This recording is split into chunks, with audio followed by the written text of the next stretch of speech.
Olá pessoal, hoje no CinePC a gente vai falar de um conceito super importante para a psicanálise, que é o inconsciente. É a partir desse conceito que a psicanálise se diferencia tanto da medicina como da psicologia. Então Freud, quando criou esse conceito do inconsciente, ele quis afirmar o quê? Que certos conteúdos, que certos desejos, paixões, cenas, memórias, não vem à nossa consciência, eles estão na nossa base, estão na nossa sustentação, mas a gente só acessa esse material, vamos dizer, através das suas formações do inconsciente, de forma indireta, que aí seria, por exemplo, os sonhos. Então tem algumas coisas que a gente faz e não percebe que fez, ou que a gente sentiu algum determinado sentimento e a gente não consegue entender por que sente, algo do tipo, quando eu olho para aquela pessoa, de repente eu me sinto triste.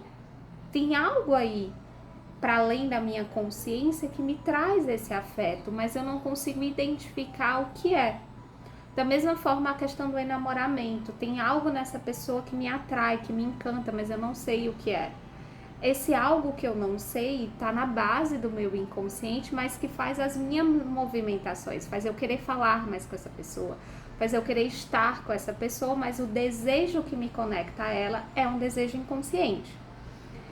E aí Freud, dentro da sua construção, da sua psique, vai falar que tem todo um processo de recalcamento, de censura, que vai trabalhar o que é o conteúdo do inconsciente e o conteúdo da consciência.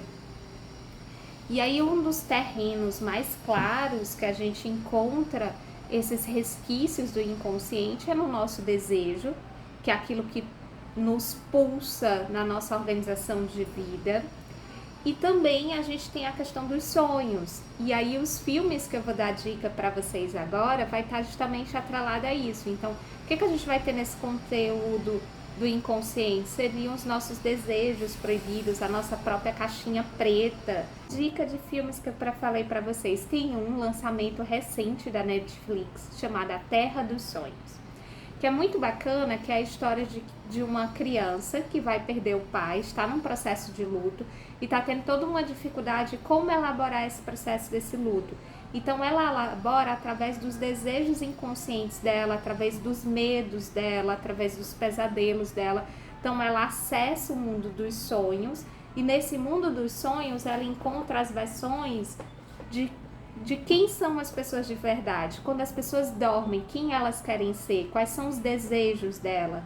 E aí ela acessa várias figuras que mostram quem eles de fato são.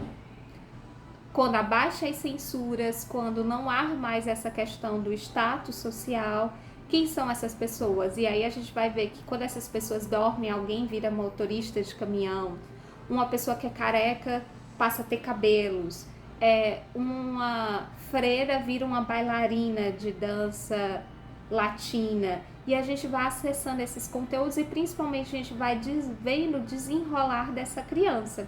A gente, através desse dormir dela, dos sonhos, a gente acessa todos os desejos inconscientes dessa criança e a gente acessa todo o seu conteúdo reprimido, que é a cena do medo, do pesadelo, que também perpassa o sonho dela.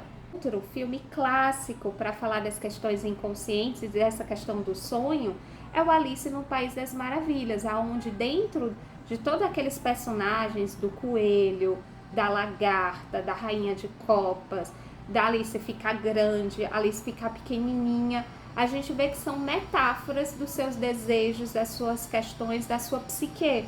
Então, através do mundo maravilhoso de Alice, a gente acessa quem de fato é Alice, quais são suas questões, quais são os seus desejos, quais são os seus dilemas, os seus medos, através dessas metáforas, desses deslocamentos, dessas formações inconscientes que vão aparecer nos elementos do sonho, que é quando ela acessa o País das Maravilhas. Gente, o último filme que eu passaria de dicas para vocês é de uma adaptação do romance do Charles Dickens, tá? Chamado Grandes Esperanças.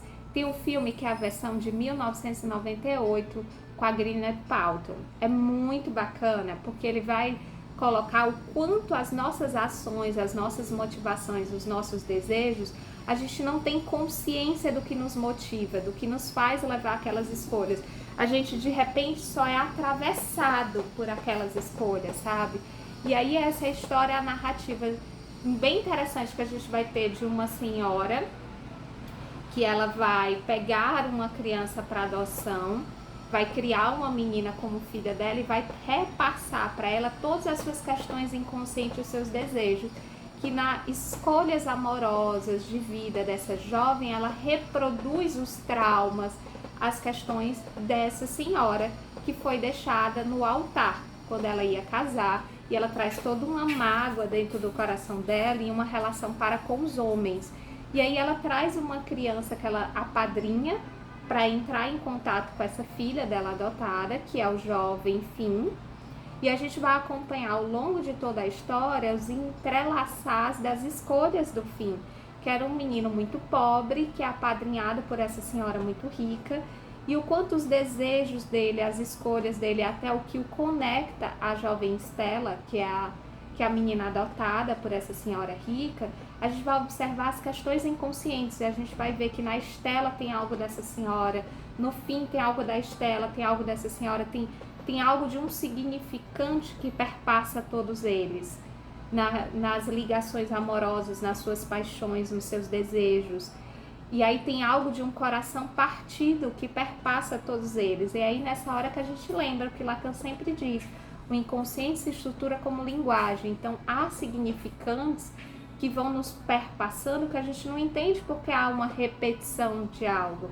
Por que aquilo fica tão marcado? E aí isso é justamente o trabalho desse inconsciente.